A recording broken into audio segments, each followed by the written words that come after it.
யாரங்கே யாரங்கே யாரா அங்கே? எங்கே இந்த அமைச்சர்கள்? எங்கு சென்று தொலைத்தார்கள்? நம்முடைய அமைச்சர்களே, இங்குதானே இருக்கிறீர்களா? உடனடியாக அரண்மனையில் ஒன்று கூறுங்கள்.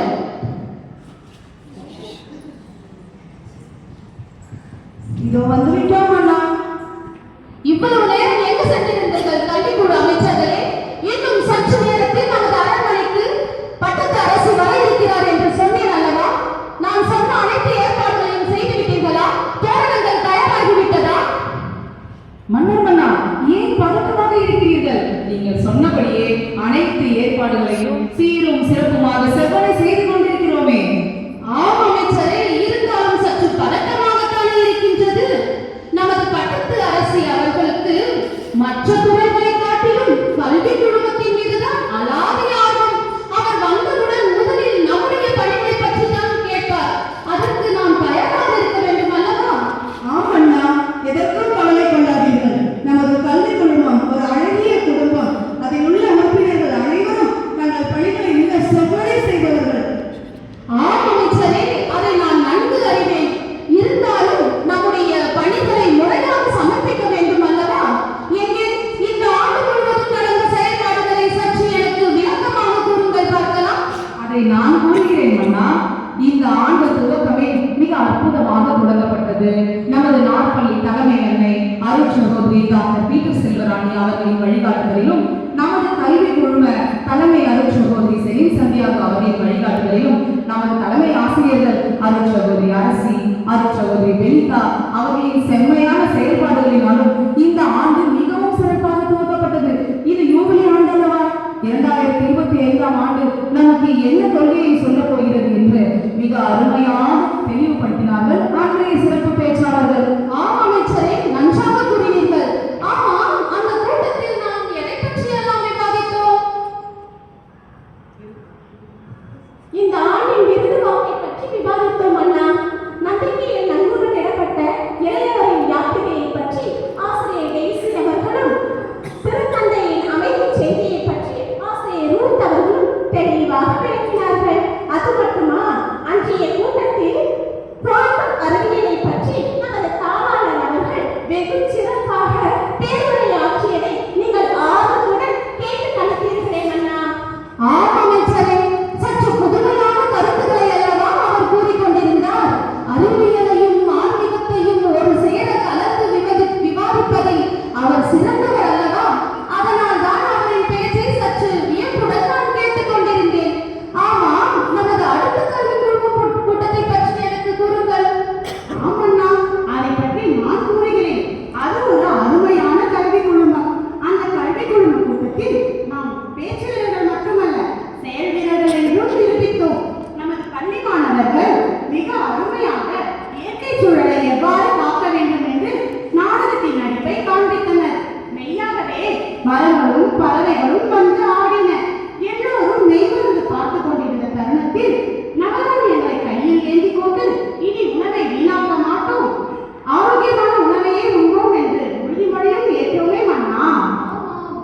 அதனைத் தொடர்ந்து லவ்டாட்டோ சி கொள்கையை பற்றி கூட விளக்கம் அளித்தோம். அதாவது எல்லா புகழும் இறைவனுக்கு, அந்த இறைவனை இயற்கையை காண்பது எப்படி, அந்த இயற்கையோடு இணைந்த கல்வியை பெறுவது எப்படி என்று மீண்டும் ஆசிரியர்கள் மிக அழகாக தெளிவுபடுத்தினார்கள். நமது தாராளரும் மிக அருமையாக எளிமையான விளக்கங்களை அளித்தார். இப்படியே பேசிக் கொண்டிருந்தால் எப்படி, அதை வாழ்வாக்கி விடுவோமே என்று நமது அருட்சகோதரி செலின் சந்தியாகு மரக்கன்றுகளை கையில் கொடுத்து இதோ வளாகங்களில் நட்டிருக்கிறார். எட்டி பாருங்கள் மன்னா, இதோ பசுமையாக காட்சியளிக்கிறது. அந்த மரக்கன்றுகள் எல்லாம் கன்று நட்டவைதான். ஆமாம் ஆமாம், இதோடு உறவாடிய அந்த நிகழ்வை நம்மால் மறக்க முடியுமா? ஒவ்வொரு மாலை வேளையிலும் நாம் காற்று வாங்க அங்குதானே உலா செல்வோம். ஆம் அமைச்சரே, நமது அடுத்த கல்வி குழும கூட்டத்தை பற்றி யார் சொல்ல போகிறீர்கள்? நான் கூறுகிறேன் மன்னா. அடுத்த அமர்வு தான் மிகவும் புரட்சிகரமான அமர்வு. அந்த கூட்டத்திலே பூமியின் அணுகுரலுக்கு எவ்வாறு செவிமடுப்பது என்று நமது ஆசிரியர்கள் அருமையாக விளக்கம் கூறினார்கள். மிகவும் சிறப்பாக அன்று வருகை புரிந்திருந்தாரே ஆர்என்ஜி நிறுவனத்தின் சிறப்பு பேச்சாளர் திரு மார்க்கஸ் அவர்கள் பாட்டிலேயே தன் செய்தியை கூறிவிட்டார். மின்னணு கழிவுகளை குறைப்பது எப்படி, கல்வி எவ்வாறு இயற்கை சார்ந்த கொள்கைகளை கற்றுக்கொள்வது கூறினார். அவரை தொடர்ந்து நமது தாளாளரும் மிக எளிமையான கருத்துக்களை கூறினார். இயற்கை சார்ந்த முறையில் உங்கள் வாழ்க்கை முறையை எப்படி எடுத்து செல்வது என்று மிக அருமையாகவும் தெளிவாகவும் கூறினார். அண்ணா, சிறப்பு சிறப்பு. சொர்க்கம் என்பது நமக்கு சுத்தமான இடம் தானே அமைச்சரே? ஆமா, நம் பள்ளி மாணவர்களின் செயல்பாடுகளையும் எப்பொழுதும் நம் பள்ளிக்கு உடனிருந்து ஒத்துழைத்துக் கொண்டிருக்கும் நம் பெற்றோர்களின் செயல்பாடுகளையும் கூற மறந்துவிட்டீர்களே அமைச்சர்களே. எப்படி மறப்பேன் அண்ணா? நான் தான் சொன்னேன், அது மிகவும் புரட்சிகரமான அமர்வு என்று. அன்றைய அமர்வில் நமது மாணவர்களும் பெற்றோர்களின் பங்கு அளப்பரியது. அதை நான் சொல்வதை விட இதோ வந்திருக்கிறார் நமது சச்சு குட்டி. அவரை அழைக்கிறேன், அவரே கூறுவார். சச்சு குட்டியா? என்னை அழைத்து வாருங்கள் அந்த குச்சு குட்டியை.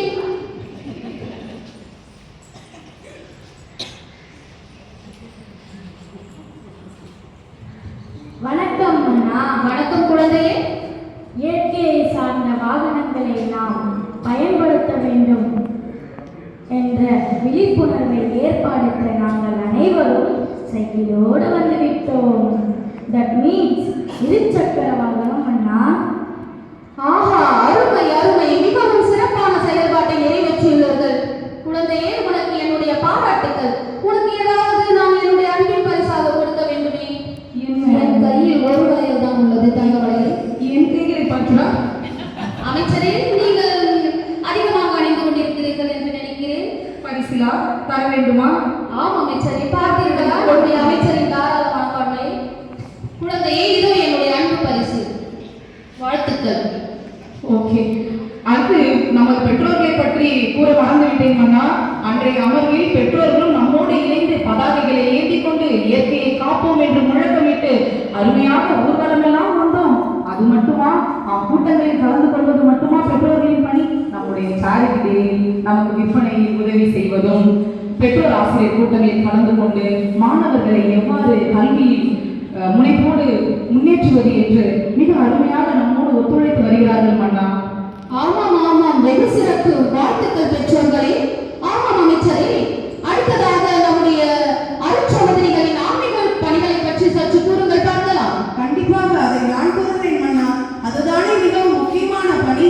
கல்வி என்பது வகுப்பறையில் நடத்துவது மட்டுமல்ல, ஆன்மீகம் என்பது மறைக்கல்வி வகுப்புகளில் நடத்துவது மட்டுமல்ல, இல்லங்களுக்கே தேடி சென்று அதை சென்று அடைய வேண்டும் என்ற முனைப்போடு திருவொற்றியூர் அவர்களின் ராஜ்யத்தின் அனைத்து அருட்சகோதரிகளும் அக்டோபர் மாதமான ஜெபமாலை மாதத்தில் மாணவர்களின் இல்லங்களுக்கும் ஆசிரியர்களின் இல்லங்களுக்கும் மேலும் ஆன்மீகத்தில் பற்றுக்கொண்ட தம்மை அழைத்த அனைத்து பெற்றோர்களின் இல்லங்களுக்கும் சென்று ஜெபமாலை ஜெபித்து வந்தனர்.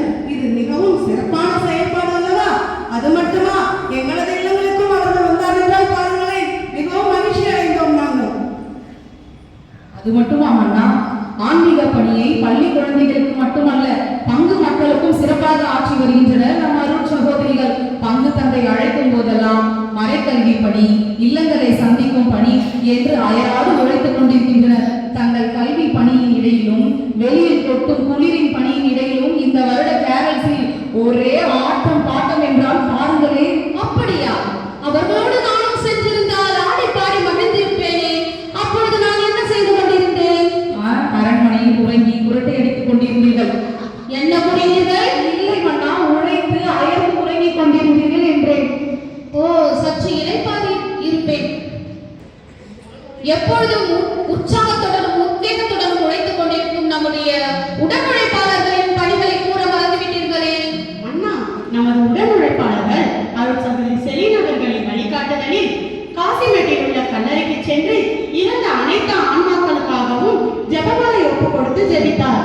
கிறிஸ்து பிறப்பு விழாவை அனைவருடன் பகிர்ந்து கொள்ளும்படி 3ஆம் பாலினத்தவரான திருநங்கைகளை சந்தித்து அவர்களுக்கு தேவையான அனைத்து உதவிகளையும் செய்து மகிழ்ந்தனர்.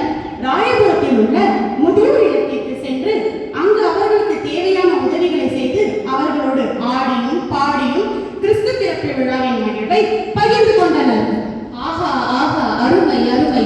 எப்பொழுதும் தன்னார்வத்துடனும் தாராள மனப்பான்மையுடனும் உழைத்துக் கொண்டிருக்கும் நம்முடைய வீடஸ் குழு உறுப்பினர்கள், அதாவது தன்னார்வ தொண்டர்களை பற்றி சற்று கூறுங்கள் அமைச்சரே.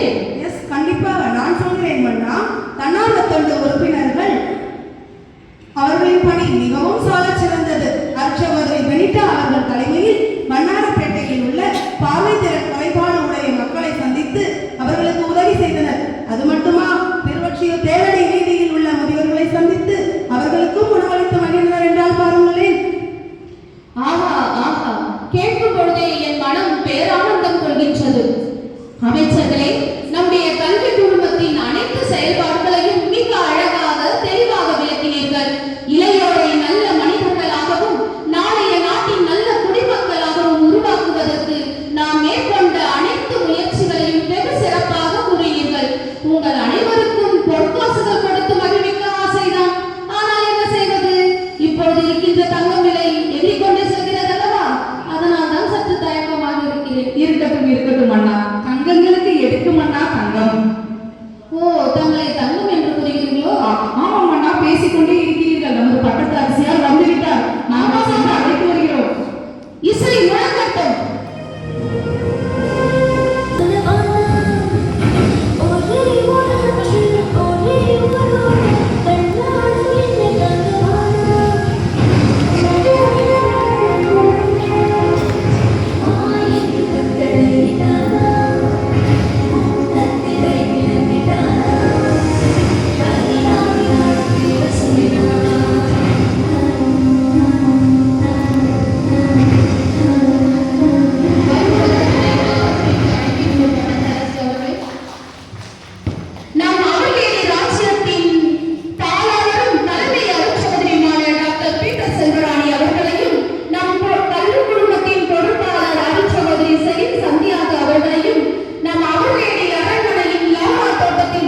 குழுக்களையும் கனிகளையும் அன்பின் பரிசாக அளிக்கும்படி அன்போடு அழைக்கின்றேன்.